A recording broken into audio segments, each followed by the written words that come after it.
आचार्यमध्यमाम् अस्मदाचार्यपर्यन्तां वन्दे गुरुपरम्पराम्।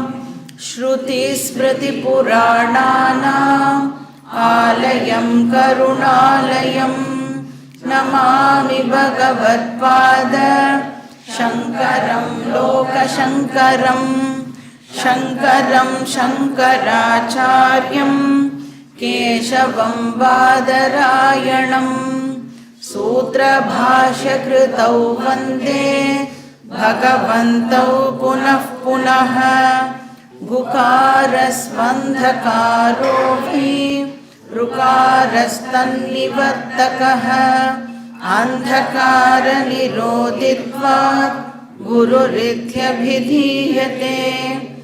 ईश्वरो गुरुरात्मेति मूर्तिभेदविभागिने व्योमवद्व्याप्तदेहाय दक्षिणामूर्तये नमः। ॐ सहना भवतु सहनौ भुनक्तु सह वीर्यं करवावहै तेजस्विनावधीतमस्तु मा विद्विषावहै। ॐ शान्ति शान्ति शान्तिः। हरिः ॐ श्री गुरुभ्यो नमः। हरिः ॐ। आत्मा तर्हि कः सच्चिदानन्दस्वरूपः सत् किं कालत्रयेऽपि तिष्ठतीति सत्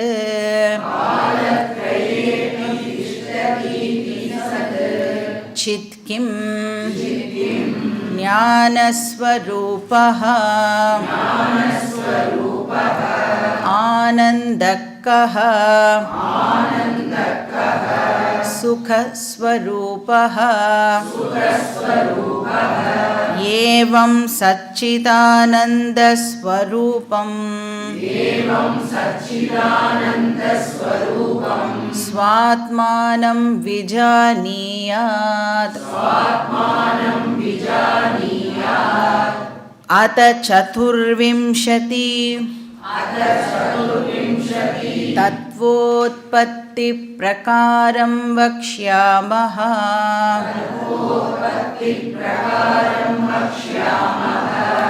ब्रह्माश्रया सत्त्वरजस्तमो गुणात्मिका माया अस्ति।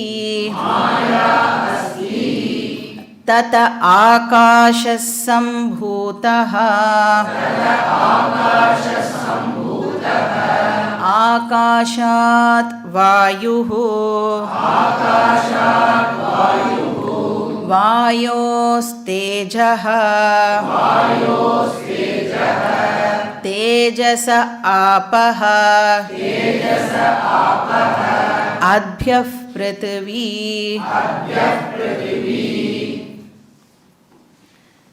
ஸோ ஒரு இண்டிவிஜுவலுடைய அனாலிசிஸை பற்றி பார்த்து முடிச்சுட்டு இப்போ நாம் டோட்டாலிட்டி பற்றி பார்க்க ஆரம்பிச்சிருக்கோம்.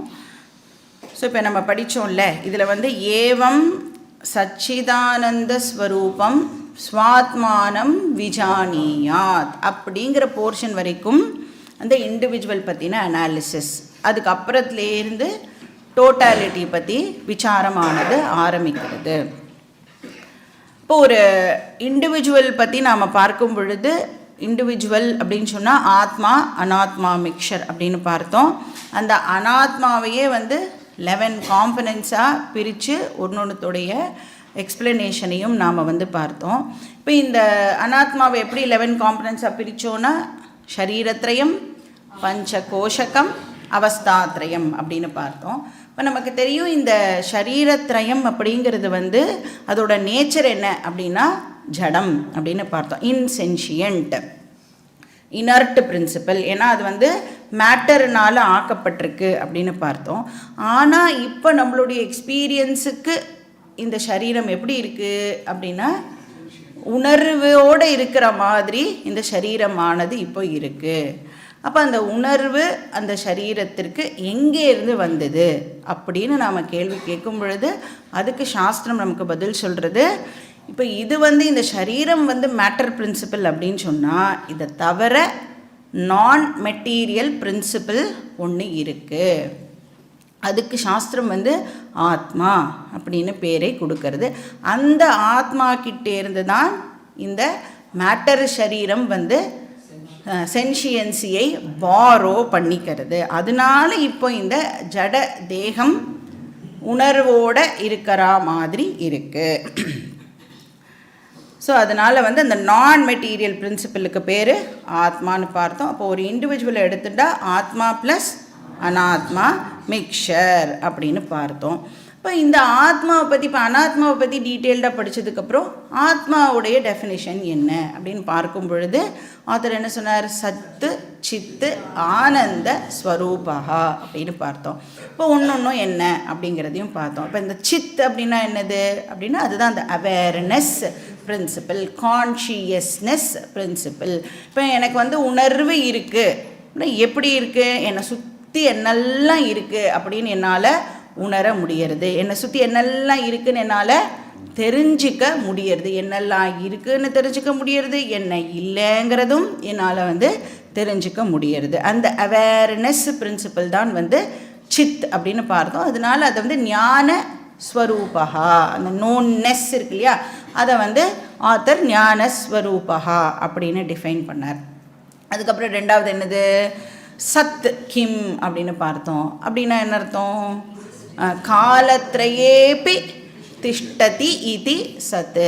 அப்போ 3 காலங்களிலும் எது இருக்குமோ எப்பவுமே இருக்கும் அது. ஏன்னா அதனோட நேச்சரே வந்து இருக்கிறது தான் அதோட நேச்சர். இப்போ நமக்கு வந்து ஒரு டவுட் வரலாம், டைமோடு எப்படி இதை சொல்கிறா? டைமுன்ற ஒரு விஷயம் வர்றதுக்கு முன்னாடியிலேருந்தே இது இருக்கணும் அப்படின்னு நமக்கு டவுட் வந்தது அப்படின்னா நமக்கு வந்து எப்பவும் அப்படிங்கிற ஒரு வார்த்தையை கேட்டால் எதோட நாம் ரிலேட் பண்ணிக்க முடியும்? டைமோட தான் நம்மளால் ரிலேட் பண்ணிக்க முடியும். அதனால இப்போ ஆத்தர் வந்து நமக்கு சொல்கிறார், முன்னாடியும் இருந்தது, இப்போவும் இருக்குது, எப்பவும் அது இருக்கும், ஃப்யூச்சர்லேயும் அது வந்து இருக்கும். ஏன்னா அதோட நேச்சரே என்னது அப்படின்னா எக்ஸிஸ்டன்ஸ். அதுதான் வந்து அதோடைய நேச்சர், இருக்கிறது தான் அதோடைய நேச்சர். அதனால தான் இருப்பு ஸ்வரூபம் அப்படின்னு அதை வந்து சொல்லுவோம். மூணாவது என்ன பார்த்தோம்? ஆனந்த ஸ்வரூபம். ஸோ சுக ஸ்வரூபம் அப்படின்னும் வந்து ஆத்தர் வந்து சொன்னார். அதாவது நம்ம எப்பயாவது ஒரு நேரத்தில் ஹாப்பியாக இருக்கோமே, அந்த ஹாப்பினஸ் எங்கேருந்து வருது அப்படின்னா ஆத்மாதான் அதோடைய சோர்ஸ். ஏன்னா ஆத்மாவோட நேச்சரே என்னதுன்னா சுக ஸ்வரூபம் அப்படின்னு பார்த்தோம். இப்போ வந்து இந்த சித்த ஸ்வரூபத்தை நாம் ரெக்கக்னைஸ் பண்ணணும் அப்படின்னு சொன்னால் அதுக்கு அப்ராப்ரியேட் மீடியம் தேவைன்னு பார்த்தோம். அப்போ இந்த காரண சரீரம், சூக்ஷ்ம சரீரம் இதெல்லாம் இருந்தால்தான் நம்மளால் வந்து அந்த சித்தை ரெக்கக்னைஸ் பண்ண முடியும். ஏன்னா அந்த காரண சரீரம் அண்ட் சூக்ஷ்ம சரீரத்துக்கு தான் என்ன கெப்பாசிட்டி இருக்குது? சித்தை ரிஃப்ளெக்ட் பண்ணுற கெப்பாசிட்டி ஆர் சித்தை பாரோ பண்ணிக்கிற கெப்பாசிட்டி அதுக்கு தான் இருக்குது. அதனால இப்போ இந்த டெஸ்கில் வந்து சித்து இல்லையான்னா சித்து இருக்குது. ஏன்னா சித்து ஆல் பர்வேடிங். ஆனால் இதில் என்ன ப்ராப்ளம்? இதுக்கு பாரோ பண்ணிக்கிற அந்த மீடியம் இல்லாததுனால இதை வந்து நம்ம சேத்தனம் அப்படின்னு சொல்கிறது இல்லை. ஆனால் இந்த சரீரத்துக்கு அந்த சேத்தனத்துவத்தை பாரோ பண்ணிக்கிற கெப்பாசிட்டி இருக்கிறதுனால நாம் வந்து அந்த சித்தை வந்து ரெக்கக்னைஸ் பண்ண முடியறது. அப்புறம் அது மாதிரி இப்போ சத்தை வந்து எல்லா இடத்துலையும் இருக்குது. சத்தை ரெக்கக்னைஸ் பண்ணுறதுக்கு ஏதாவது ஸ்பெசிஃபிக் மீடியம் வேணுமானா நாட் நெசசரி. எல்லாம் இருக்குன்னு சொல்கிறோமே, அப்போ என்ன அர்த்தம்? அது எல்லா ஆப்ஜெக்ட்ஸும் என்ன பண்ணுறது? அந்த இருப்பை பாரோ பண்ணிண்டு எல்லா ஆப்ஜெக்ட்ஸும் நான் இருக்கேன் பாரு அப்படின்னு நமக்கு காமிக்கிறது. அப்புறம் ஆனந்த ஸ்வரூபத்தை இப்போ நாம் ரெக்கக்னைஸ் பண்ணணும் அப்படின்னு சொன்னால் அதுக்கு என்ன தேவைப்படுறது? அகெயின் ஒரு அப்ராப்ரியேட் கண்டிஷன் நமக்கு தேவைப்படுறது. டெஃபினட்டாக மைண்ட் இருந்தாகணும். ஆனால் அந்த மைண்டும் இப்போ எப்படி இருந்தாகணும்? காமாக இருக்கணும். நான் ஏதோ ஒரு டிசையர் பட்டிருக்கணும், அந்த டிசையர் வந்து இப்போ ஃபுல்ஃபில் ஆகியிருக்கணும். அப்படி ஃபுல்ஃபில் ஆன அந்த தருணத்தில் என்னுடைய மைண்ட் வந்து ஆஹா இதை நாம் அடைஞ்சிட்டோம் அப்படின்னு அந்த ஒரு கண்டியூசிவ் என்விரான்மெண்ட்டில் என்ன பண்ணுறது? ஆல்ரெடி எக்ஸிஸ்டிங் ஆனந்தத்தை அந்த மைண்ட் இப்போ பாரோ பண்ணிண்டு நம்ம வந்து அந்த ஆனந்தத்தை இப்போ எக்ஸ்பீரியன்ஸ் பண்ணுறோம். அந்த நேரத்தில் தான் அந்த மைண்டுனால் அந்த ஆனந்தத்தை பாரோ பண்ணிக்க முடியும். அப்போ தான் அதனால் அந்த ஆனந்தத்தை ரிஃப்ளெக்ட் பண்ண முடியும். ஸோ இது வந்து சச்சித் ஆனந்த ஸ்வரூபா. ஸோ ஒரு இண்டிவிஜுவலுடைய அனாலிசிஸை முடிச்சுட்டு இப்போ ஆத்தர் என்ன பண்ணுறார் அப்படின்னா ஆத்தாஹா அப்படின்னு வேறு ஒரு டாப்பிக்கு நம்மளை கூட்டிகிட்டு போகிறார். ஆத்தாஹா அப்படின்னு சொன்னால் தேர் ஆஃப்டர் அப்படின்னு அர்த்தம். வேர் ஆஃப்டர் அதற்கு பிறகு அப்படின்னு அர்த்தம். எதற்கு பிறகு? இப்போ இண்டிவிஜுவலை பற்றி அனாலிசிஸ் பண்ணி முடிச்சிட்டோம் இல்லையா? இப்போ நாம் வந்து டோட்டாலிட்டியுடைய விசாரத்துக்குள்ளே போக போகிறோம். ஸோ மைக்ரோ பார்த்து முடிச்சாச்சு. இப்போ நாம் மேக்ரோ பார்க்கணும். இப்போ சான்ஸ்கிரிட்டில் வந்து மைக்ரோ அப்படிங்கிறதுக்கு வந்து வியஷ்டி அப்படின்னு சொல்லலாம். இண்டிவிஜுவல் அப்படின்னா வியஷ்டி அப்படின்னு அர்த்தம். மேக்ரோ ஆர் டோட்டாலிட்டினா சமஷ்டி. நம்ம கேள்விப்பட்டிருப்போம்ல சமஷ்டி பூனல் எல்லாம் கேள்விப்பட்டிருப்போம்ல. அப்படின்னா என்னது? மொத்தமாக கும்பலாக நம்ம மட்டும் போட்டோன்னா சமஷ்டின்னு சொல்ல மாட்டோம். ஆனால் எல்லாருக்கும் சேர்த்து போடுறான் அப்படின்னா அது வந்து சமஷ்டின்னு சொல்லுவாளே. ஸோ டோட்டல் அப்படின்னா சமஷ்டி அப்படின்னு அர்த்தம். ஸோ அதையும் இப்போ எப்படி சொல்ல போகிறாராம்? சதுர்விம்சதி தத்வோத்பத்தி பிரகாரம் வக்ஷ்யாமஹா அப்படின்னு சொல்கிறார். அந்த சதுர்விம்சதி அப்படின்னு சொன்னால் விம்சதி அப்படின்னா 20 அப்படின்னு அர்த்தம். சதுர்விம்சத்தின்னா 24. சதுர்த்தின்னா 4 ஸோ சதுர்விம்சதி அப்படின்னா 24 தத்துவங்களை நான் இப்போது முறையாக சொல்ல போகிறேன் அப்படின்னு ஆத்தர் சொல்கிறார். அதை எப்போ சொல்லுவார்னா பின்னாடி சொல்லுவார். பட் இப்போ அதை பற்றின அனாலிசிஸ் இங்கே வந்து ஸ்டார்ட் ஆகிறது அப்படிங்கிறத இண்டிகேட் பண்ணுறார். ஸோ என்ன இருந்துதான்? பிரம்மாஸ்ரய சத்வ ரஜஸ் தமோகுணாத்மிகா மாயா அஸ்தி. அப்போ லாஸ்ட் கிளாஸில் தான் நாம் வந்து இதை பார்க்க ஆரம்பித்தோம் இல்லையா? மாயா அப்படிங்கிறது வந்து ஒரு சிக்னிஃபிகண்ட் வார்த்தை அப்படிங்கிறத பார்த்தோம். இப்போ வந்து இந்த யூனிவர்ஸ் எதுலேருந்து வந்தது? இப்போ வந்து யூனிவர்ஸ் வந்து நத்திங்லேருந்து டெஃபினட்டாக வந்திருக்க முடியாது. கரெக்டாக? அதை எல்லோரும் ஒத்துக்கிறோம் இல்லையா? எந்த ஒரு விஷயமுமே எதுவுமே இல்லைங்கிறதுலேருந்து வந்திருக்க முடியுமா அப்படின்னா டெஃபினட்டாக not possible. Nothing can come out of nothing. நம்ம வந்து சயின்ஸில் கூட படிக்கிறோம், matter can not be created அப்படின்னு தான் நாம் எல்லாருமே படிக்கிறோம். ஈவன் பகவான் நினச்சா கூட மேட்டரை கிரியேட் பண்ண முடியாது. அப்படின்னா எதையும் கிரியேட் பண்ண முடியாது அப்படின்னு சொன்னால் இப்போ நாம் பார்த்துட்டு இருக்கிற இந்த பிரபஞ்சம் பின்ன எப்படி வந்தது? அப்போ எப்படி வந்தது? புதுசாக இது வர முடியாது அப்படின்னு சொன்னால் டெஃபினட்டாக இப்படி இந்த ஃபார்மில் இது வரத்துக்கு முன்னாடி வேற ஒரு ஃபார்மில் அது எக்ஸிஸ்ட் ஆகி இருக்கணும். அதுக்கு தான் நம்ம வந்து அந்த சீடு எக்ஸாம்பிளை பார்க்குறோம். இப்போ நீங்கள் இப்படி ரோட்டில் நடந்து போயிட்டே இருக்கும் பொழுது யோசிச்சுட்டே போகலாம். மரம்லாம் பார்த்தேள் அப்படின்னா இப்படி இவ்வளோ பெருசாக இருக்கே இந்த மரம். இந்த மரம் வெளியில் வரத்துக்கு முன்னாடி, இப்போ இந்த ஃபார்மில் அவைலபிளாக இருக்கிறதுக்கு முன்னாடி அது சீடில் பொட்டென்ஷியல் ஃபார்மில் எக்ஸிஸ்ட் ஆச்சு. எத்தனை ஹைட்டுக்கு வரப்போகிறதோ அத்தனையும் அந்த சீடுக்குள்ளே பொட்டென்ஷியல் ஃபார்மில் இருந்தது. எவ்வளோ இலை வரணும், எவ்வளோ பிரான்ச் வரணும், எவ்வளோ ஃப்ரூட்ஸ் வரணும், எல்லாமே வந்து அந்த சீடு ஃபார்மில் பொட்டென்ஷியல் ஃபார்மில் எக்ஸிஸ்ட் ஆச்சு. அதை வந்து அவ்யக்த ஃபார்ம் அப்படின்னு சொல்லுவோம். வெளி தோற்றத்திற்கு வராத ஒரு ரூபம் அப்படின்னு சொல்கிறோம். அப்புறம் வெளியில் வந்துடுத்துன்னா வியக்தம், மேனிஃபெஸ்ட் ஆகிறது, வெளி தோற்றத்திற்கு வந்த ஃபார்ம். அப்போ இந்த யூனிவர்ஸ் கண்டிப்பாக இப்போ நாம் பார்க்குற இந்த யூனிவர்ஸ் மேனிஃபெஸ்ட் ஆகிறதுக்கு முன்னாடி பொட்டென்ஷியல் ஃபார்மில் டெஃபினட்டாக எக்ஸிஸ்ட் ஆகி இருக்கணும். அந்த பொட்டென்ஷியல் ஃபார்மில் எக்ஸிஸ்ட் ஆகிறதுல அதைத்தான் நாம் மாயா அப்படின்னு சொல்கிறோம். எப்படி இந்த ஸ்தூல சரீரமும் சூக்ஷ்ம சரீரமும் வெளியில் வரத்துக்கு முன்னாடி காரண சரீரத்தில் பொட்டென்ஷியல் ஃபார்மில் இருந்ததுன்னு சொல்கிறோமோ, அதே மாதிரி இந்த ஸ்தூல பிரபஞ்சம் வெளியில் வரத்துக்கு முன்னாடி எங்கே இருந்திருக்கணும்?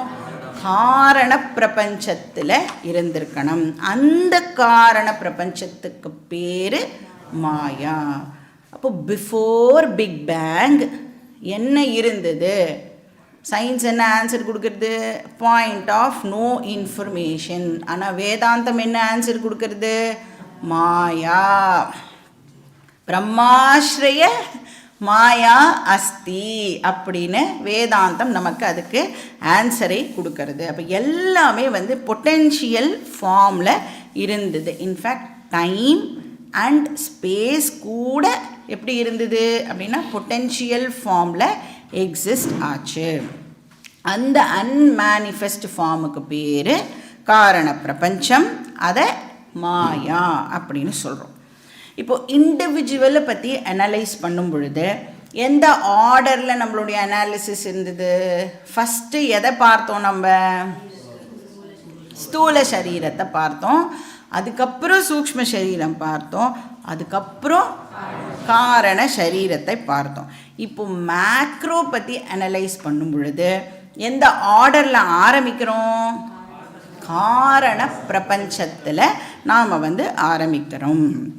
இப்போ இந்த காரண பிரபஞ்சம் ஆர் மாயா இதை நாம் அண்டர்ஸ்டாண்ட் பண்ணிக்கணும் அப்படின்னா நமக்கு இப்போ காரண சரீரத்தோடைய டெஃபினிஷன் ஞாபகத்துக்கு வரணும். ஞாபகத்துக்கு வரலைன்னா இப்படி முன்னாடி இப்படி பேச்சை திருப்பினேன்னா காரண சரீரத்துடைய டெஃபினிஷன் இருக்கும். ஸோ அதே டெஃபினிஷனை காரண பிரபஞ்சத்துக்கும் நாம் எக்ஸ்டெண்ட் பண்ணி அண்டர்ஸ்டாண்ட் பண்ணிக்கலாம். ஸோ எப்படி ஆரம்பிக்கிறது டெஃபினிஷன்? அனிர்வாச்சிய அநாதி அவித்யா ரூபம் நிர்விகல்பக ஸ்வரூபம் ஷரீரத்வயஸ்ய காரண மாத்திரம் இப்படிலாம் இருக்கு இல்லையா? அனிர்வாச்சியம். இப்போ இதெல்லாம் ஒன்று எக்ஸ்பிளைன் பண்ணுவேன், எக்ஸ்பிளைன் பண்ண மாட்டேன். அனிர்வாச்சியம் ஆல்ரெடி எக்ஸ்பிளைன்டு. அனிர்வாச்சியம்னா எக்ஸ்பிளைன் பண்ண முடியாதுன்னு அர்த்தம். அதனால் நானும் அதை எக்ஸ்பிளைன் பண்ண மாட்டேன். ஸோ எந்த கேட்டகரியை சேர்ந்தது அப்படின்னு நம்மளால் இப்போது கிளியராக அதை கேட்டகரைஸ் பண்ண முடியாது. இருக்கா இல்லையா? இருக்குது அப்படின்னு சொல்லி அதை அனலைஸ் பண்ணும்பொழுது இல்லை அப்படின்னு தெரிஞ்சுப்போம். இல்லை அப்படின்னா ஆனால் எக்ஸ்பீரியன்ஸுக்கு அவைலபிளாக இருக்கே அப்படின்னு. அப்போ எந்த கேட்டகரியில் அந்த மாயாவை நம்ம போடுறது அப்படின்னா அதை நம்மளால் கேட்டகரைஸ் பண்ண முடியாது. அதனால அதை அனிர்வாச்சியம் அப்படின்னு சாஸ்திரம் சொல்கிறது. எக்ஸ்பிளைன் இதுதான் அப்படின்னு கிளியராக நம்மளால் அதை எக்ஸ்பிளைன் பண்ண முடியாது. அதுக்கப்புறம் என்னது? அனாதி. அனாதி அவித்யா ரூபம். இப்போ இண்டிவிஜுவல் லெவலில் அவித்யா அப்படின்னு சொன்னால் டோட்டாலிட்டி ஆங்கிளில் அந்த அவித்யாவையே நாம் மாயா அப்படின்னு சொல்கிறோம். இண்டிவிஜுவல் லெவலில் அவித்யா அப்படின்னு பேர், டோட்டாலிட்டியில் அதுக்கே மாயா அப்படின்னு பேர். அப்புறம் அனாதினா பிகினிங்லெஸ். அதுக்கு என்ன பிகினிங் எப்போ இருந்தது? எப்போலேருந்து அது இருக்குன்னா எப்போலேருந்து இருக்குன்னு சொல்ல முடியாது. ந ஆதி அனாதி, பிகினிங் லெஸ். அப்போ இந்த மாயா ஆர் காரண பிரபஞ்சம்தான் இந்த யூனிவர்ஸ் வரத்துக்கு முன்னாடி இருந்தது. இப்போ நாம் பார்க்குற இந்த ஸ்தூல பிரபஞ்சம், இந்த கிராஸ் யூனிவர்ஸ் எப்படி இருக்குது? இந்த கிராஸ் யூனிவர்ஸுடைய நேச்சர் எப்படி இருக்குது? இந்த கிராஸ் யூனிவர்ஸ் அதோட நேச்சர் என்ன? ஜட ஸ்வரூபம். கரெக்டா? Insentient matter principle. அப்போ இந்த கிராஸ் யூனிவர்ஸுடைய நேச்சர் ஜடம் அப்படின்னா இது எதுக்கிட்டேருந்தோ வந்திருக்கே, அதனுடைய ஸ்வரூபமும் எப்படி இருக்கும்? ஜடமாகத்தான் இருந்தாகணும். இந்த ஸ்தூல பிரபஞ்சத்துக்கு காரணமாக இருக்கிற காரண பிரபஞ்சமும் அச்சேதனமாக தான் இருக்கணும். ஸோ அச்சேதன மாயா ஸ்தூல பிரபஞ்சம் வரத்துக்கு முன்னாடி இருந்தது. வேற என்னவும் கூட இருந்தது மாயாவோட? ஆத்மா ஆர் கான்ஷியஸ்னஸ் இருந்தது. ஏன் கான்ஷியஸ்னஸ் இருந்தது? கான்ஷியஸ்னஸோட நேச்சரை பற்றி நாம் படிக்கும் பொழுது சத்ஸ்வரூபம் அப்படின்னு படித்தோம். அது எப்போவுமே இருக்கிறது தான் அதோடைய நேச்சராக இருக்கிறதுனால கான்ஷியஸ்னஸும் இருந்தது, மாயாவும் இருந்தது. இப்போ கான்ஷியஸ்னஸ் ஆர் ஆத்மா அப்படிங்கிறத நாம் இண்டிவிஜுவல் ஆங்கிள்லேருந்து சொல்லுவோம். ஆனால் இப்போ நாம் படிக்கிறது என்ன ஆங்கிள்? டோட்டாலிட்டி ஆங்கிளை பற்றி நாம் படிக்கிறதுனால அதே கான்ஷியஸ்னஸுக்கு சாஸ்திரம் பிரம்மன் அப்படின்னு ஒரு பேரை கொடுக்கறது. அப்போ என்ன இருந்தது? பிரம்மன் அண்ட் மாயா இந்த யூனிவர்ஸ் வரத்துக்கு முன்னாடி இருந்தது. அதை தான் பிரம்மாஸ்ரய மாயா அஸ்தி அப்படின்னு ஆத்தர் இங்கே சொல்லியிருக்கார். அது என்னது? பிரம்ம ஆஸ்ரய மாயா. ஆஸ்ரயம் அப்படின்னு சொன்னால் சப்போர்ட் அப்படின்னு அர்த்தம், டிபெண்ட் அப்படின்னு அர்த்தம். அப்படின்னா இப்போ மாயா எப்படி இருக்கான்? பிரம்மனை டிபெண்ட் பண்ணிட்டு இந்த மாயா இருந்தது. எப்போ? இந்த யூனிவர்ஸ் வரத்துக்கு முன்னாடி இருக்கிற ஸ்டேட்டை பற்றி இப்போ நாம் பார்த்துட்டுருக்கோம். அப்போ அந்த மாயா இருந்ததுன்னு சொல்கிறோம். அந்த மாயா எப்படி இருந்தது? பிரம்மனை டிபெண்ட் பண்ணிட்டு மாயா இருந்தது. எப்படி இந்த சரீரம் இப்போது ஆத்மாவை டிபெண்ட் பண்ணிட்டு இருக்கோ, கரெக்டாக? ஏன்னா இந்த சரீரம் இப்போ என்ன பண்ணிட்டு இருக்க? ஆத்மா கிட்டேருந்து கான்ஷியஸ்னஸை பாரோ பண்ணிட்டு இருக்கிற மாதிரி மாயாவும் பிரம்மனோட பிளெஸ்ஸிங்கை டிபெண்ட் பண்ணி இந்த கிரியேஷன் வரத்துக்கு முன்னாடி இருந்தது. இங்கே ஆத்தர் இந்த மாயாக்கு 3 குணங்கள் இருக்குது அப்படிங்கிறதையும் இதே ஒரே சென்டென்ஸ்லேயே எல்லாத்தையும் சொல்லிட்டார். பிரம்மாஸ்ரய சத்வ ரஜஸ் தமோ குணாத்மிகா மாயா அஸ்தி. இப்போ இந்த மாயாக்கு என்ன இருந்ததுதான்? 3 குணங்கள் இருந்தது. இந்த இடத்துல குணங்கள் அப்படிங்கிற பொழுது அதை சக்தி, பவர், ஃபேக்கல்ட்டி அப்படின்னு நாம் அண்டர்ஸ்டாண்ட் பண்ணிக்கணும். ஸோ என்ன அந்த 3 விதமான பவர் மாயாக்கு இருக்குது? தெரிஞ்சிக்கிற ஃபேக்கல்ட்டி, அதாவது ஞான சக்தி, அதுக்கப்புறம் doing faculty or responding faculty, கிரியா சக்தி, அதுக்கப்புறம் ரெஸ்டிங் ஃபேக்கல்ட்டி ஆர் திரவிய சக்தி அப்படின்னு பேர். ஞான சக்தி, கிரியாசக்தி, திரவிய சக்தி. ஜென்ரலாக நாம் என்ன சொல்லுவோம்? இங்கே ஞாபகமாக எப்படி எழுதிக்கணும்? ஞானசக்தி, கிரியாசக்தி, திரவிய சக்தி. ஏன்னா சத்வ ரஜஸ் தமோ குணம் இருக்கிறதுனால இந்த 3ம் எதை ரெப்ரசன்ட் பண்ணுறதுன்னா இந்த சக்தியை ரெப்ரசன்ட் பண்ணுறது. இப்போ ஒரு நாள் முழுக்க நம்ம என்ன பண்ணுறோம்? நிறைய விஷயங்களை பற்றி தெரிஞ்சுக்கிறோம். எது மூலமாக தெரிஞ்சுக்கிறோம்? ஞானேந்திரியங்கள் மூலமாக நிறைய இன்ஃபர்மேஷனை நாம் கேதர் பண்ணுறோம். அப்போ ஞான சக்தி நம்மக்கிட்ட இருக்கா இல்லையா? ஞான சக்தி நம்மக்கிட்ட இருக்குது. அதுக்கப்புறம் என்ன பண்ணுறோம்? இன்ஃபர்மேஷனை மட்டும் கேதர் பண்ணிக்கிறோமா? நிறைய ஆக்டிவிட்டீஸ்லையும் நாம் ஈடுபடுறோம், நிறையா விஷயங்களை பண்ணுறோம். அப்போ doing faculty or responding faculty நம்மக்கிட்ட இருக்கா இல்லையா? டெஃபினட்டாக இருக்குது. இப்போ ரோட்டில் இப்படி நடந்து போயிட்டே இருக்கோன்னு வச்சுக்கோங்க.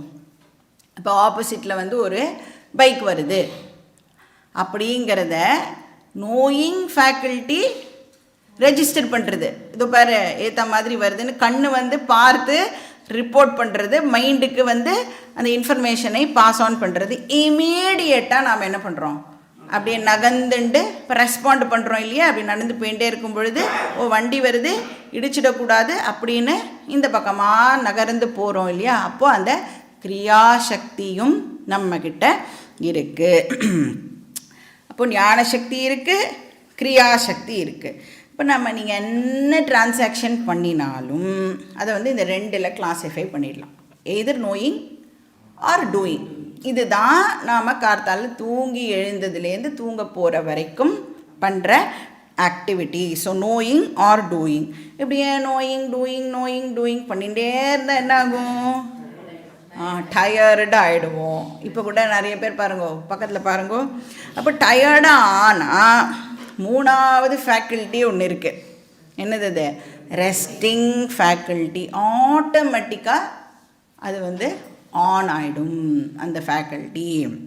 அப்போ திரவிய சக்தி அப்படின்னு சொன்னால் ஸ்டேட் ஆஃப் இனர்ஷியா, எதுவுமே பண்ணாமல் இருக்கிற அந்த ஸ்டேட்டு. இப்போ ரெஸ்ட்டில் இருக்கும் பொழுது ஆக்சுவலாக என்ன பண்ணுறோம் அப்படின்னா, பாக்கி இந்த நோயிங் டூயிங்க்கெல்லாம் நிறைய இன்ஸ்ட்ருமெண்ட்ஸ்லாம் பயன்படுத்துகிறோம்ல, அதுக்கெல்லாம் ரெஸ்ட்டு. அதெல்லாம் வந்து அந்த ரிஜுனுவேட் அப்படின்னு சொல்லுவாள்ல, அது மாதிரி அதுக்கு ஒரு டைமை கொடுத்து அப்போ தான் அடுத்த நாள் காத்தால எழுந்த உடனே மறுபடியும் நோயிங் அண்ட் டூயிங்கை நம்மளால் வந்து பண்ண முடியும். அப்போ ரெஸ்டிங் ஃபேக்கல்ட்டி நம்மக்கிட்ட இருக்கா இல்லையா. அப்போ இந்த மூணு ஃபேக்கல்ட்டியும் ஒரு இண்டிவிஜுவல் கிட்டையும் இருக்குது. எல்லா சரீரத்துக்கும் மைண்டுக்கும் இது வந்து பேசிக்காக இருக்குது அப்படின்னு சொன்னால் இந்த மூணும் டெஃபினட்டாக பொட்டென்ஷியல் ஃபார்மில் இருந்திருக்கணுமா வேண்டாமா. இப்போ நம்மக்கிட்ட நோயிங் டூயிங் ரெஸ்டிங் ஃபேக்கல்ட்டி மேனிஃபெஸ்டடாக இருக்குன்னு சொன்னால் இது எல்லாம் டெஃபினட்டாக அன்மேனிஃபெஸ்ட் ஃபார்மில் அவைலபிளாக இருக்கணும். அதனால் மாயாவுக்கு இந்த மூன்று குணங்களும் இருக்குது. ஆனால் பொட்டென்ஷியல் ஃபார்மில் இது மூணும் அவைலபிளாக இருக்குது. அப்போ சத்துவ குணம் அப்படின்னு சொன்னால் நோயிங் ஃபேக்கல்ட்டி அப்படின்னு அர்த்தம். ரஜஸ் அப்படின்னா டூயிங் ஃபேக்கல்ட்டி. தமஸ் அப்படின்னு சொன்னால் ரெஸ்டிங் ஃபேக்கல்ட்டி. இப்போ எங்கள் ஆத்தர் என்ன சொல்கிறார், இந்த கிரியேஷன் வரத்துக்கு முன்னாடி பிரம்மன் இருந்தது, அப்புறம் மாயா வித் 3 ஃபேக்கல்ட்டிஸ் இருந்தது. ஆனால் எப்படி இருந்தது, இந்த 3 ஃபேக்கல்ட்டியும் டார்மெண்ட்டாக பொட்டென்ஷியல் ஃபார்மில் அவைலபிளாக இருந்தது. சத்வ ரஜஸ் தமோ குணாத்மிகா மாயா அஸ்தி. இப்போ இது வந்து இந்த 3 ஃபேக்கல்ட்டியும் அந்த பொட்டென்ஷியல் ஃபார்மில் அவைலபிளாக இருக்கும்போது ஆப்பரேஷனலாக இருக்காது அப்படிங்கிறத நாம் அண்டர்ஸ்டாண்ட் பண்ணிக்கணும்.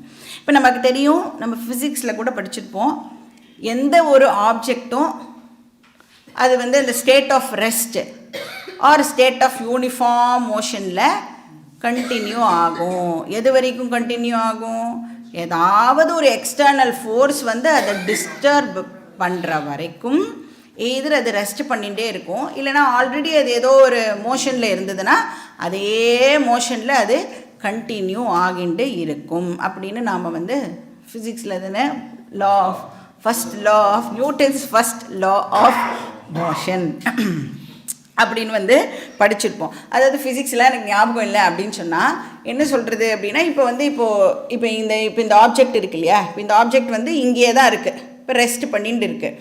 எவ்வளோ நேரத்துக்கு இங்கேயே ரெஸ்ட் பண்ணிட்டு இருக்கோம் அப்படின்னா, வேறு யாராவது வந்தோ இல்லை ஏதாவது ஒரு எக்ஸ்டர்னல் ஃபோர்ஸ் வந்து இதை டிஸ்டர்ப் பண்ணுற வரைக்கும் இது இப்படியே கண்டினியூ ஆகும். இல்லை ஏதாவது வந்து ஒரு மோஷனில் போயிட்டே இருக்குது அப்படின்னு சொன்னால் அதை வேறு ஏதாவது ஒரு எக்ஸ்டர்னல் ஃபோர்ஸ் வந்து டிஸ்டர்ப் பண்ணுற வரைக்கும் அதே ஸ்பீடோடு அது வந்து கண்டினியூ ஆகிட்டு இருக்கும். அது மாதிரி இந்த 3 ஃபேக்கல்ட்டிஸும் என்ன 3 ஃபேக்கல்ட்டிஸு, நோயிங், டூயிங், ரெஸ்டிங், இந்த 3 ஃபேக்கல்ட்டிஸும் எப்படி இருக்குன்னா ஈக்விலிப்ரியமில் இருக்குது. எந்த விதமான டிஸ்டர்பன்ஸும் இல்லாமல் இருந்ததுன்னா அதுதான் வந்து பிரளயம் அப்படின்னு சொல்கிறோம். ஏன்னா இப்போ சிருஷ்டிக்கு முன்னாடி என்ன இருக்கணும்? பிரளயம். அது மாயா இருந்தது அப்படின்னு சொல்கிறோம். அப்போ இந்த 3 ஃபேக்கல்ட்டிஸும் அப்படியே எந்த விதமான டிஸ்டர்பன்ஸும் இல்லாமல் இருந்தது. அப்படியே இருக்க முடியுமா? இருக்க முடியாது. சரி, அப்படின்னா ஏதோ ஒரு டிஸ்டர்பன்ஸ் நடந்து தான் இப்போ இந்த கிரியேஷன் வந்திருக்கு அப்படின்னு சொன்னால் எது வந்து அந்த டிஸ்டர்பன்ஸை க்ரியேட் பண்ணுறது? அந்த 3 ஃபேக்கல்ட்டியையும், சும்மா இருக்கிற அந்த 3 ஃபேக்கல்ட்டியையும் எது டிஸ்டர்ப் பண்ணி இந்த கிரியேஷனை காஸ் பண்ணுறது? Law of karma. Law of கர்மா தான் அந்த 3 ஃபேக்கல்ட்டியையும் வந்து இப்போது டிஸ்டர்ப் பண்ணி இந்த கிரியேஷனுக்கு காஸாக இருக்குது அப்படின்னு சொல்லலாம். ஏன்னா ஒவ்வொரு இஃபெக்ட்டுக்கு பின்னாடியும் டெஃபினட்டாக ஒரு காஸ் இருக்குது. இப்போ சாஸ்திரம் சொல்கிறது இந்த யூனிவர்ஸ் இப்படி இவால்வ் ஆகணும் அப்படின்னு சொன்னால் அதுக்கு காரணம் லா ஆஃப் கர்மா. இப்போ நாம் பேசுகிற கர்மா வந்து ஒரு இண்டிவிஜுவலுடைய கர்மா கிடையாது. இப்போ நம்ம பேசுகிறது என்னது? சமஷ்டி கர்மா. இப்போ நம்ம சொல்கிறோம்ல, இப்போ நமக்கு ஒரு ரூலர், ஒரு ஸ்டேட்டுக்கு ஒரு ரூலர் வந்திருக்கார் அப்படின்னு சொன்னால் நம்மளுடைய சமஷ்டி கர்மாவை பொறுத்து தான் நமக்கு வந்து நம்மளை ஆட்சி பண்ணுறவா அமையறா அப்படின்னு சொல்கிறோம் இல்லையா? அந்த மாதிரி இப்போ இந்த யூனிவர்ஸ் வரணும், ஃபிசிக்கல் யூனிவர்ஸ் வரத்துக்கு முன்னாடி அந்த மாயாவை எது இப்போ டிஸ்டர்ப் பண்ணுறது அப்படின்னா சமஷ்டி கர்மா வந்து அதை டிட்டர்மைன் பண்ணுறது. என்ன மாதிரியான கிரியேஷன் வரணும்? எல்லாரும் அவளுடைய கர்மாவை எக்ஸாஸ்ட் பண்ணுறதுக்கு ஏற்ற மாதிரியான ஒரு என்வாயர்மெண்ட்டை இப்போ வந்து கொடுத்தாகணும் இல்லையா? ப்ரொவைட் பண்ணி ஆகணும். அதனால அந்த கர்மா தான் வந்து அதை இப்போது டிசைடு பண்ணுறது. அப்போ அந்த சமஷ்டி கர்மா தான் இந்த சிருஷ்டி வரத்துக்கு காரணம். நான் ஏன் பிறந்திருக்கேன், ஏன் எனக்கு இந்த சரீரம் அப்படின்னா என்ன ஆன்சர் சொல்கிறோம்? என்னோட ப்ரீவியஸ் கர்மா, அதனால் இப்போ எனக்கு இந்த சரீரம் கிடச்சிருக்கு. அந்த மாதிரி இந்த யூனிவர்ஸ் ஏன் இப்போ வந்திருக்கு? எல்லாருடைய சமஷ்டி கர்மானால இப்போ இந்த யூனிவர்ஸ் வந்திருக்கு. இப்போ இந்த கர்மா வந்து இந்த 3 குணால டிஸ்டர்பன்ஸை ஏற்படுத்தின உடனே இந்த காரண பிரபஞ்சம் ஒரு மாயா இருக்குல்ல, அது வந்து இப்போது இவால்வ் ஆகிறது. அன்மேனிஃபெஸ்ட் ஃபார்ம்லேருந்து இப்போது மேனிஃபெஸ்ட் ஃபார்முக்கு இப்போ அது ஆகிறது. அப்போ இந்த எவல்யூஷனும் வந்து கிராஜுவலாக இந்த எவல்யூஷன் ஆனது நடக்கிறது. இப்போ காரண பிரபஞ்சம் இந்த காஸ்மாஸாக இவால்வ் ஆகிறதுக்கு 2 ஸ்டேஜை வந்து அது கிராஸ் பண்ணுறது அப்படின்னு சொல்லலாம். ஃபஸ்ட்டு ஸ்டேஜ் வந்து என்னது அப்படின்னா, காரண பிரபஞ்சத்திலேருந்து முதல்ல என்ன வருதுன்னா சூக்ஷ்ம பிரபஞ்சம் வருது. அப்புறம் சூக்ஷ்ம பிரபஞ்சத்திலேருந்து ஸ்தூல பிரபஞ்சம். 2வது ஸ்டேஜ் தான் இப்போ நாம் பார்த்துட்டு இருக்கிற இந்த ஸ்தூல பிரபஞ்சம். அப்போ யூனிவர்ஸோடைய ஜேர்னி எப்படி இருக்குது? காரணம் டு சூக்ஷ்மம் டு ஸ்தூலம். அப்போ எப்படி வருது இது அப்படின்னா, அகெயின் இங்கே தான் நம்ம இந்த ஸ்லோகத்தில் படித்தோம் இல்லையா? தத ஆகாஷ சம்பூதா. தத அப்படின்னு சொன்னால் ஃப்ரம் அப்படின்னு அர்த்தம். From that. From what? எதை பற்றி முன்னாடி சென்டென்ஸில் சொன்னார்? மாயா அஸ்தி அப்படின்னு சொல்லியிருக்காரு இல்லையா? அதனால எப்படி எடுத்துக்கணும்? மாயாலேருந்து இப்போ இதெல்லாம் வருது. என்ன வருது? ஃபஸ்ட்டு தத ஆகாஷ சம்பூதா. மாயாலேருந்து ஃபஸ்ட்டு என்ன வருது? ஆகாஷம் வருது. இப்போ வந்து எடுத்த உடனேயே இப்போ நம்ம கண்ணுக்கு தெரிகிற இந்த பஞ்சபூதம் வருமானா? வராது. ஃபஸ்ட்டு என்ன வரும் மாயாலேருந்துன்னா சூக்ஷ்ம பஞ்சபூதங்கள் வெளியில் வருது. ஸோ சூக்ஷ்ம பஞ்சபூதானி. இப்போ இந்த சூக்ஷ்ம பஞ்சபூதத்திலேருந்து என்டையர் சூக்ஷ்ம பிரபஞ்சம் வரும். அதுக்கப்புறம் ஸ்தூல பஞ்சபூதம் வரும். அப்புறம் ஸ்தூல பஞ்சபூதத்திலிருந்து ஸ்தூல பிரபஞ்சம் வருது.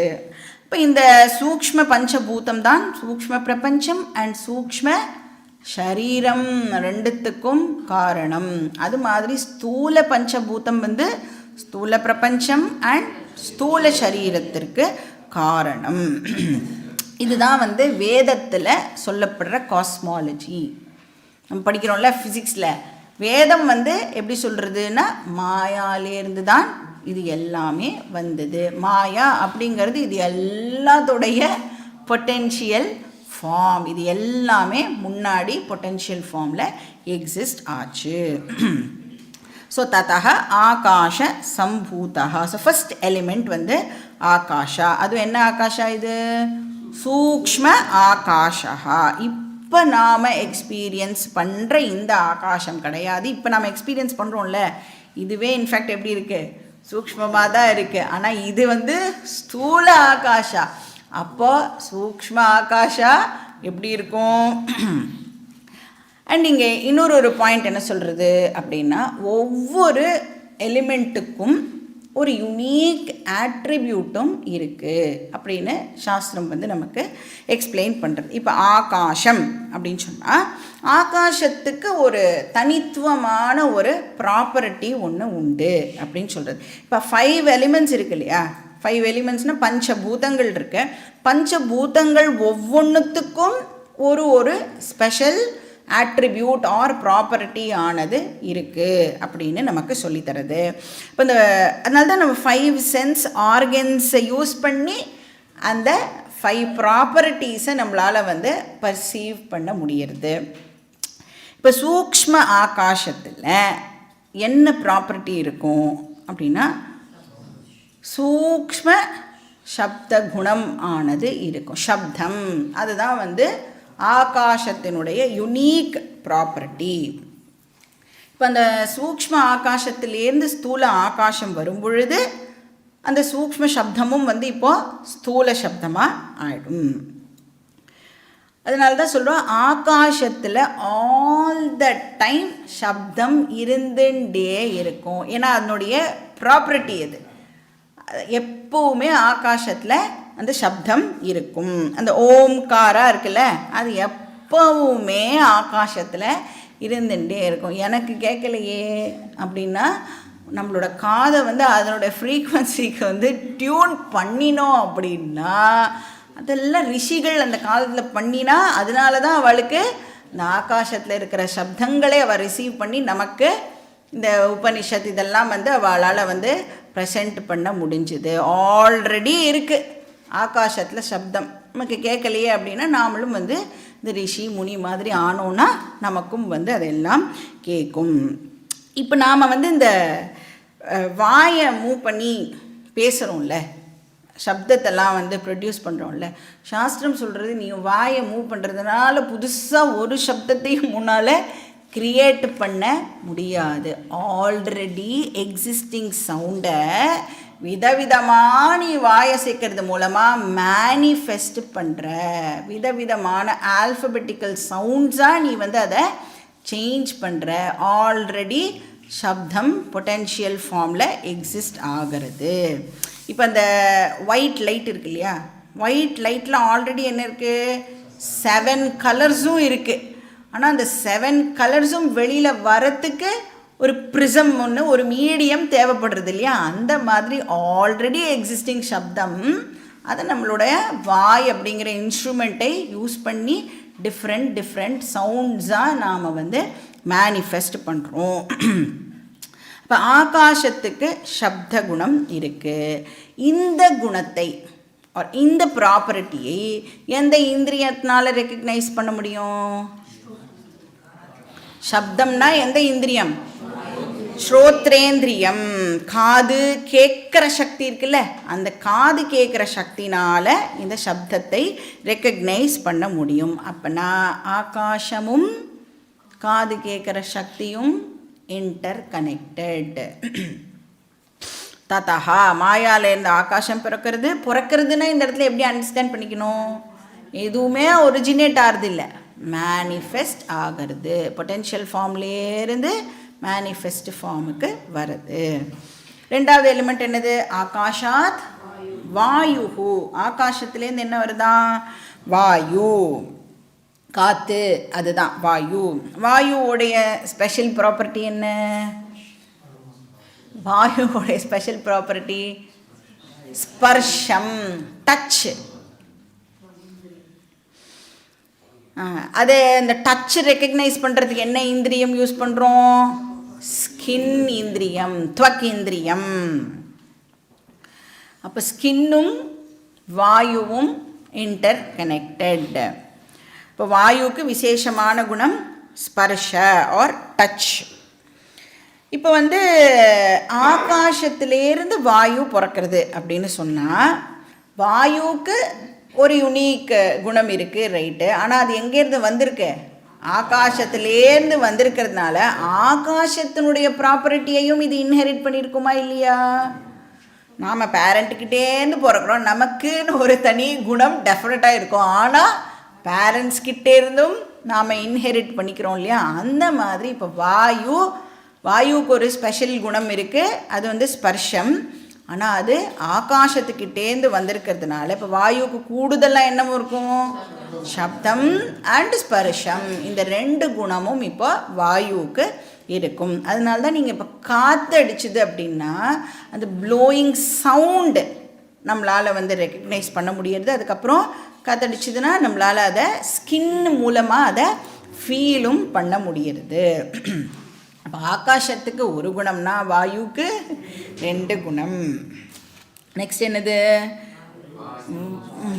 வாயோஹோ தேஜஹா. வாயு தத்துவத்திலிருந்து தேஜஹா வந்தது. தேஜஹான அக்னி தத்துவம், நெருப்பு. அப்போ நெருப்புக்கு what is the unique feature, unique குணம்? ரூபம். இப்போ நெருப்பு நம்மளால் கண்ணை யூஸ் பண்ணி பார்க்க முடியறது அப்படின்னு சொன்னால் அதுக்கு இருக்கிற யுனீக் ப்ராப்பர்ட்டி ரூபம். ஏன்னா கண்ணுனால் என்ன பண்ண முடியும்? ரூபத்தை மட்டும்தான் கிரகிக்க முடியும். கலர்ஸ் அண்ட் ரூபத்தை கிரகிக்க முடியும். இப்போ அந்த ஃபயருக்கு பிரைட்னஸ் இருக்குல்ல, அந்த கலரையும் நாம் பார்க்குறோம், அதனுடைய ஷேப் ரூபத்தையும் நாம் பார்க்குறோம். அப்போ அக்னி அண்ட் எதுவும் இன்டர் கனெக்டட்? எந்த இந்திரியம்? சக்ஷுர் இந்திரியமும் இன்டர் கனெக்டட். இப்போ இதுக்கும் ஆப்வியஸாக இன்ஹெரிட்டட் ப்ராப்பர்ட்டிஸ் இருக்குமா இருக்காதா? இது அப்பா தாத்தா கிட்டேருந்து வேற இது எல்லாத்தையும் இப்போது வாங்கிக்கணும், இன்ஹெரிட் பண்ணிக்கணும்.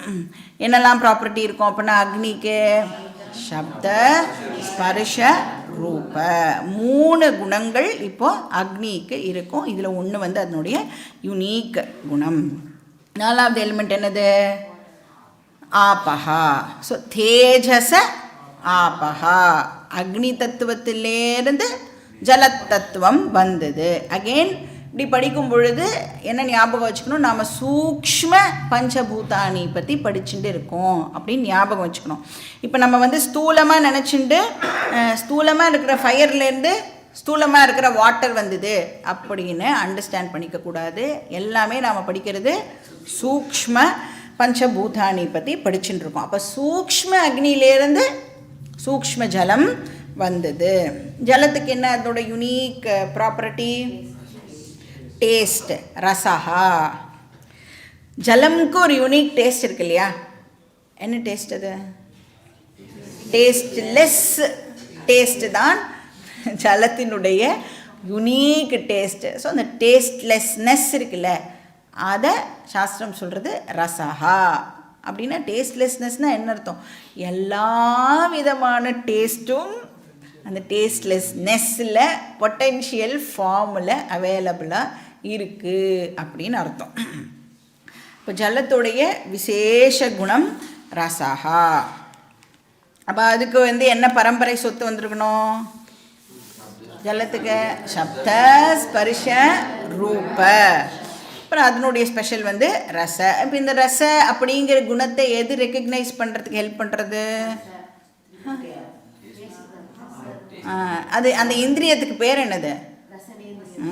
ரசனேந்திரியம். அதுக்கு தான் வந்து முன்னாடி படித்ததெல்லாம் நாம் ஒரு வாட்டி வந்து கோத்ரூ பண்ணிட்டு வந்தோம் அப்படின்னா ஈஸியாக நம்மளால் வந்து இதை ரெக்கக்னைஸ் பண்ண முடியும். ஸோ ரசனேந்திரியம்னா டேஸ்ட் பண்ணுற அந்த சக்தி இருக்கு இல்லையா, அதுக்கு பேர் ரசன அப்படின்னு பேர். அஞ்சாவது எலிமெண்ட் என்னது? பிருத்திவி. ஸோ ஆத்யஃப் பிருத்திவி. அந்த ஆப்ப தத்துவத்திலேருந்து, ஆப்பகான வாட்டர்னு அர்த்தம், ஜல தத்துவத்திலேருந்து பிருத்திவி தத்துவம் வந்தது. அர்த் அப்படின்னு சொல்கிறோம்ல, அந்த தத்துவம் வந்தது. அப்போ சூக்ஷ்ம ஜலத்திலேருந்து சூக்ஷ்ம பிருத்திவி வந்தது. பிருத்திவியுடைய விசேஷ குணம் கந்தஹா. கந்தஹானா ஸ்மெல் அப்படின்னு அர்த்தம். அதனால்தான் மழை துளி, ஃபஸ்ட்டு மழை துளி மண்ணில் படும்போது என்ன வருது? மண் வாசனை வருது இல்லையா, அதுதான் இந்த பிருத்திவியுடைய யுனீக் குணம். அது எந்த இந்திரியத்தினால் ரெக்கக்னைஸ் பண்ணுறோம்? கிராணேந்திரியம். அந்த ஸ்மெல் பண்ணுற அந்த சக்திக்கு பேர் கிராணேந்திரியம் அப்படின்னு பேர். அப்போ இந்த பிருத்திவிக்கு என்னெல்லாம் ப்ராப்பர்ட்டிஸ் இருக்கும்? சப்த, ஸ்பர்ஷ, ரூப, ரச, கந்த. இப்போ ஆகாசத்துக்கு ஒரு property recognised by 1 sense organ. பிருத்திவிக்கு 5 property recognised by 5 sense organs. அப்போது இப்போ ஒரே ஒரு சென்ஸ் ஆர்கனால் தான் அதை ரெக்கக்னைஸ் பண்ண முடியும் அப்படின்னா அது எப்படி இருக்கும்? டெஃபினட்டாக சூக்ஷ்மமாக தான் இருக்கும். அதனால தான் ஆகாசத்தை நம்மளால் பார்க்க முடியாது, தொட முடியாது, வாசனையெல்லாம் பண்ண முடியாது, டேஸ்டெல்லாம் பண்ண முடியாது. அப்போ ஆகாசத்தை எப்படி ரெக்கக்னைஸ் பண்ணுறோம்? சப்தத்தை வச்சு ரெக்கக்னைஸ் பண்ணுறோம். அதனால் அது ஸ்தூல ஆகாசமே நமக்கு கொஞ்சம் சூக்ஷ்மமாக தான் இருக்குது. பட் எது வந்து 5 இந்திரியங்கள்னாலையும் நம்மளால் ரெக்கக்னைஸ் பண்ண முடியறதோ அது வந்து ரொம்ப ரொம்ப கிராஸாக இருக்கும், ஸ்தூலமாக இருக்கும். ஸோ பிருத்திவி தத்துவம் வந்து இருக்கிறதுலேயே வந்து கிராஸ் அப்படின்னு சொல்லலாம். அப்போ பஞ்ச சூக்ஷ்ம பூதத்திலிருந்து இப்போ என்ன வந்திருக்கணும்? இப்போ இதெல்லாம் மாயாலேருந்து பஞ்ச சூக்ஷ்ம பூதானி வந்தது. அந்த பூதானி எப்படி ஒன்றுலேருந்து ஒன்று வந்தது அப்படின்னு பார்த்தோம். இப்போ பஞ்ச சூக்ஷ்ம பூதத்திலிருந்து இப்போ என்ன வரணும்? நெக்ஸ்ட்டு பஞ்ச சூக்ஷ்ம இந்திரியங்கள் வரணும் இல்லையா? இப்போ இந்திரியங்கள்லாமும் எதால் ஆக்கப்பட்டிருக்கு? சூக்ஷ்ம இந்திரியங்கள். அதெல்லாம் அந்த சக்தி, அதுக்கும் ஒரு ரா மெட்டீரியல் இருக்கணும் இல்லையா? அது என்னது? பஞ்ச சூக்ஷ்ம பூதானி. அதை தான் வந்து நெக்ஸ்ட்டு இதில் சொல்கிறார். அதை வந்து படிச்சுட்டு பார்க்கலாம். ஏதேஷாம் பஞ்சதத்வானாம் மத்தியே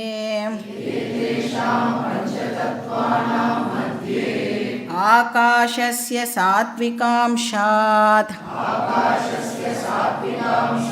ஸ்ரோத்ரேந்திரியம் சம்பூதம் வாயோ சாத்விகாம்ஷாத் த்வகிந்திரியம் சம்பூதம் அக்னே சாத்விகாம்ஷாத் சக்ஷுரிந்திரியம் சம்பூதம் ஜலஸ்ய சாத்விகாம்ஷாத் ரசனேந்திரியம் சம்பூதம் பிருத்திவ்யா சாத்விகாம்ஷாத் கிராணேந்திரியம் சம்பூதம் ஏதேஷாம் பஞ்சதத்வானாம் சமஷ்டி சாத்விகாம்ஷாத் மனோ புத்யஹங்கார சித்தாந்த கரணாணி சம்பூதானி.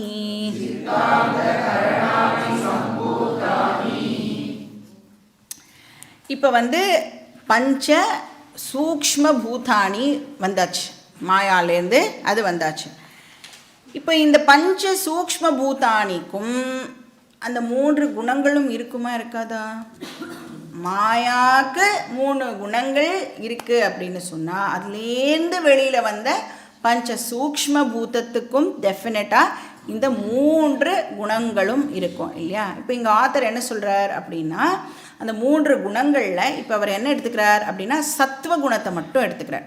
இப்போ அந்த 5 பூதத்தினுடைய சத்துவ அம்சம் அதை மட்டும் இப்போ ஃபஸ்ட்டு எடுத்துட்டு ஒவ்வொரு பூதத்திலேருந்து அதனுடைய சத்வ அம்சத்துலேருந்து என்ன ஆர்கன் வந்தது அப்படின்னு சொல்கிறார். ஸோ ஃபஸ்ட்டு என்ன வந்தது, நமக்கே வந்து இது செல்ஃப் எக்ஸ்பிளனேட்டரியாக இருக்கும். அந்த ஸ்லோகத்தை படித்தோன்னா ஏதேஷாம் பஞ்சதத்வானா மத்தியே, இப்போ இந்த பஞ்ச தத்துவங்கள் வந்துடுது இல்லையா, பஞ்ச சூக்ஷ்ம பூதங்கள் வந்துடுது இல்லையா, இதில் மத்தியேனா இதில் ஆகாஷஸ்ய சாத்விகாம்சாத், அந்த சூக்ஷ்ம ஆகாசத்தினுடைய சாத்வீக அம்சத்திலிருந்து என்ன வந்துதான், ஸ்ரோத்ரேந்திரியம் சம்பூதம், காது கேட்குற சக்தி வந்தது.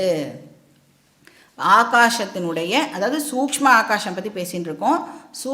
சூக்ஷ்ம ஆகாசத்தினுடைய சாத்வீக அம்சத்திலிருந்து ஸ்ரோத்ரேந்திரியம் வந்தது, காது கேட்குற சக்தி வந்தது. அப்புறம் வாயோ சாத்விகா அம்சாத், சூக்ஷ்ம வாயுவோடைய சாத்விக அம்சத்திலிருந்து என்ன வந்துதான், துவகிந்திரியம் சம்பூதம், டச், அந்த டச் பண்ணுற அந்த டச்சை ரெக்கக்னைஸ் பண்ணுற அந்த சக்தி.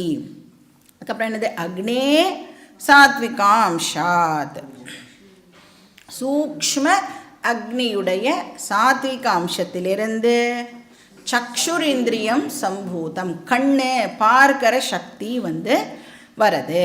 அப்புறம் என்ன, ஜலஸ்ய சாத்விகா அம்சாத், சூக்ஷ்ம ஜலத்தினுடைய சாத்விக அம்சத்திலிருந்து ரசனேந்திரியம் சம்பூதம், அந்த டேஸ்ட் பண்ணுற சக்தியானது பிறக்கிறது.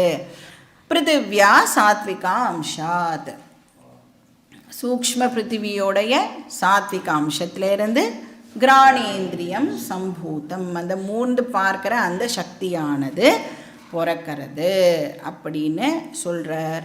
ஏதேஷாம் பஞ்சதத்வானா சமஷ்டி சாத்விகாம்சாத், அப்படின்னா என்ன அர்த்தம், சமஷ்டி சாத்விகாம்சாத்னா டோட்டல் 5 பூதத்தினுடைய சாத்வீக அம்சத்திலிருந்து என்னெல்லாம் பிறக்கிறதா, மனசு, புத்தி, அகங்காரம், சித்தம், அது 4ம் சேர்ந்ததை நாம் அந்தக்கரணம் அப்படின்னு சொல்கிறோம். அந்த அந்தக்கரணம் வந்து பிறக்கிறது அப்படின்னு சொல்கிறார். இதோட டீட்டெயில்ஸ் நாம் நெக்ஸ்ட் கிளாஸில் பார்க்கலாம். ஓம் பூர்ணமதః பூர்ணமிதம் பூர்ணாத் பூர்ணமுதச்யதே பூர்ணஸ்ய பூர்ணமாதாய பூர்ணமேவாவசிஷ்யதே. ஓம் சாந்தி சாந்தி சாந்தி. ஹரி ஓம் ஸ்ரீ குருப்யோ நமः. ஹரி ஓம்.